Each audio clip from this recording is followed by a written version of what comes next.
Siyempre, I think as an actor, kailangan mo talagang to make it seem like it's real. Like you really have to feel feelings, di ba? And hindi lang din naman dun sa particular scene na yun. I think even in Maria Clara and maging sino ko nga, I always feel things whenever I work with Barbie. So, yeah. Ikaw ba pag every time na lang ginigisa natin si... Hindi kasi parang, sa amin kasi parang feeling namin napaka-honest mo ngayong hapon. Sa paglalabas nung...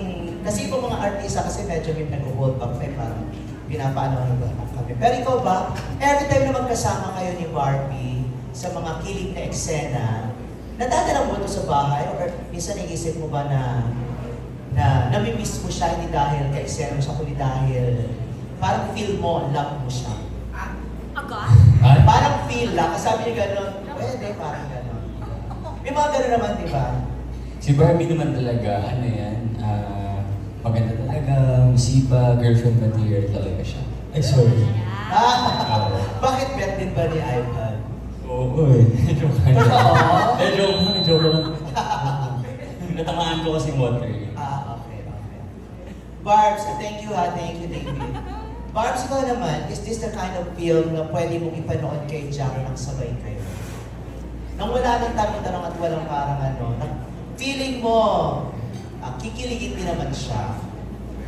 Actually, tinanong nga niya sa akin kung kailan ipapalabas. Sabi ko, July 10, sa sinihan. Sabi niya, kailan natin papanoorin? Nag-presenta siya. Gano'n ka-supportive sa'yo si Jack kasi ang dami di bang nagmamatch sa social media, pinupush talaga ng bonggang-bongga to the point na parang nalalain na rin si Jack, di ba? Well, first of all, I would like to extend my gratitude for acknowledging that. Thank you so much. And I would also like to say how much I appreciate his support towards me. And hindi ko naman na ma-describe kung gaanong kalaki yung suporta niya sa akin. Pero siguro, hindi ko komportabling magagawa ang mga bagay na ginagawa ko ngayon kung hindi siya full support sa akin. Yun na lang. You mentioned this is your first movie as Barda. Di ba, we all know na nowadays, napakahirap nung labanan pagdating sa sinihan. Di ba, parang people are waiting ng mga pelikula on social streaming platforms. Pagka ganyan ba bilang mga artista, do you still feel the pressure na kayo ang lead star at kayo ang soldiers, ika nga, sabi mo kanina ni Direk Cathy, para sa pelikulang ito? I have to admit, yes, of course, there is pressure dahil unti-unti pa lang naman pong bumabalik ang mga tao sa sinihan. Pero I am quite confident with our project, with our film, kasi sino bang hindi gustong ma-in love? Sino bang hindi gustong kiligin? This is what we are offering, hindi ba? A feel-good, romantic film na lahat tayo sa pagkatapos ng pelikulang ito ay mai-in love kay David Licauco.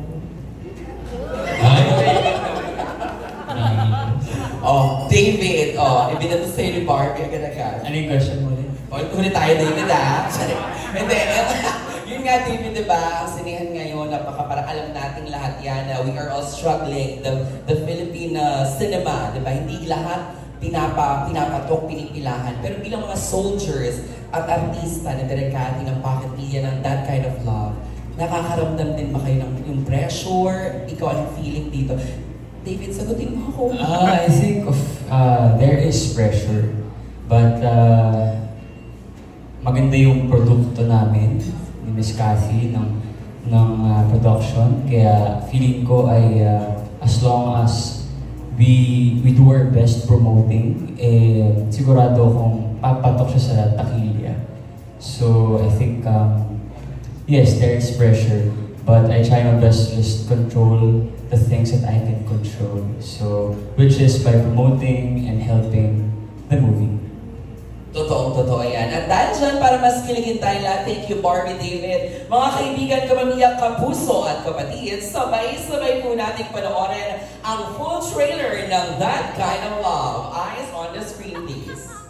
Kaya sa akin, ang ganda talaga. In fairness, napanood ko rin yung trailer talaga. Minsan pa naman magsalita yun, di ba talaga diretso? At sa podium. Tama. Di ba maganda ang ano? Oo, talaga si Juno. Kaya kino-close ko yun. Ha? Sorry. Question natin is from Romel Gonzalez. Bisi-bisihan. Hello, yes. Hi, Barbie and David. Ang question ko is, since nag-shoot kayo sa Seoul sa Korea, di ba? Meron ba kayong pwedeng i-share na mga hindi yung malilimutang experiences habang nandun kayo? Mga nakakatuwa, nakakakilig, yun. Barbie ko muna. Hello po, kamusta na po kayo? Alam mo, bigatin talaga yung media ko pag invited silang lahat, di ba? Alam niyong ano talagang, grand media con nga naman. Indeed. Movie kasi. Ayan, tama naman. Thank you so much. Hindi ko makakalimutan na ginawa namin sa Korea. Actually, I like to add, kasama namin si Divine. Yes! Magkasama, tatlo kami sa Korea. Oo, tatlo kami doon. Sobrang saya kasi nalibot namin yung mga famous K-drama locations. Actually, yung wall na nilalakaran namin ni David doon sa ending ng trailer, ginamit siya sa isang famous K-drama na project. And ang pinaka hindi ko makakalimutan doon ay yung aming yung eksena namin sa direct yung tawag doon sa yung tunnel, yung lamig na lamig ako, yung lamig na lamig ako. Kasi yung isa sa mga Korean producers namin doon sa Korea, binilhan kami ng tteokbokki, binilhan kami ng rice cake, yung spicy Korean rice cake. Sobrang sarap. Tapos isa lang kasi yung binili niya, kaya lahat kami nagkukumpulang kami, nakabilog kami. Yun yung midnight snack namin. Sobrang saya kasi parang na-realize ko na ganun, ito pa lang yung unang proyektong pinagsamahan namin lahat. Pero ganun ka-tight yung bond namin kahit out of the country shoot. Parang nagkaroon na agad ng family bonding within this production, within the film. So ang saya ng buong Korea experience namin. Pinaka-memorable, I think yung... Actually lahat ng scenes memorable dahil yung mga locations na kung saan kami nag-shoot ay talagang yung mga sikat doon, yung mga very artistic, di ba? So, pero para sa akin, pinaka-memorable yung nandun tayo sa crossing. Yun, oo, dahil romantic siya, uwis buhay, tsaka maraming tao, tapos malamig, actually super saya siya. And na-enjoy ko rin yung nagpunta kami ng Itaewon, yes, Itaewon kami. Dahil super fan ako ng Itaewon Class na TV show. So, ayun. Yeah. Bakit buwis buhay, David? Kasi tumatawid, parang sa scene, kailangan namin tumawid. I mean, mga cars. Hindi laging timing na stoplight. Oo. So one time nga actually, parang sabi ko kay Gabi, halika na. Tapos bigyan nag-green. Ay, sorry.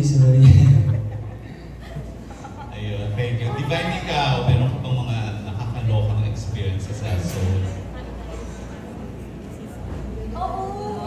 Eto na nga po. Para kasi meron kaming call time na afternoon. So naabutan kami ng lunchtime. Tapos kami nila Barbie, naghahanap doon, saan nagkakain? Halokan-booking kami, saan nagkakain? Walang hindi bukas yung mga kainan. Ayun, bukas! Enter kami, pasok. Pa-order nga kami ng isang ganito. Kasi tabigyan mo kami nito, tingnan to. Mind you po, 12 noon ha, lunchtime. First meal.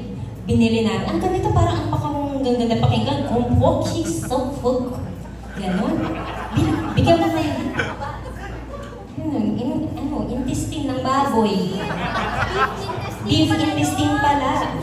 So sisling. Pulutan pala. Oo. Pulutan pala. Namulutan kami. Ng hapunan. Ng ano. So yun yung pinaka-memorable. O masarap yun. Tapos nagulat kaming lahat kasi kumukulo yung mantika. Talagang gumagano, talaga nagsha-shine siya eh. Tapos nagulat kami kasi magla-lunch po kami sana. May biko po ba dito? Walang biko. Binigyan kami ng intestine. Yun yung pinaka-memorable. Tapos, dilibre kami ni Barbie. Thank you, Barbie. Sobrang memorable yun. Yung dahil dun. Kaya memorable kasi ako nagbayad eh. Thank you. Totoo Yun yun. lang. Naging memorable dahil nalibre, no? Oo, kasi nalibre. Akala ko dahil sa 80s din eh. Hindi. Meron naman nandito eh. Dahil nilibre ka ni Oo, Barbie. meron naman dito eh. Okay. Kuya Romel, meron ka pa? Thank you, Kuya Romel. Ayan, naghahanap pa rin ako ng mag-vlog screen.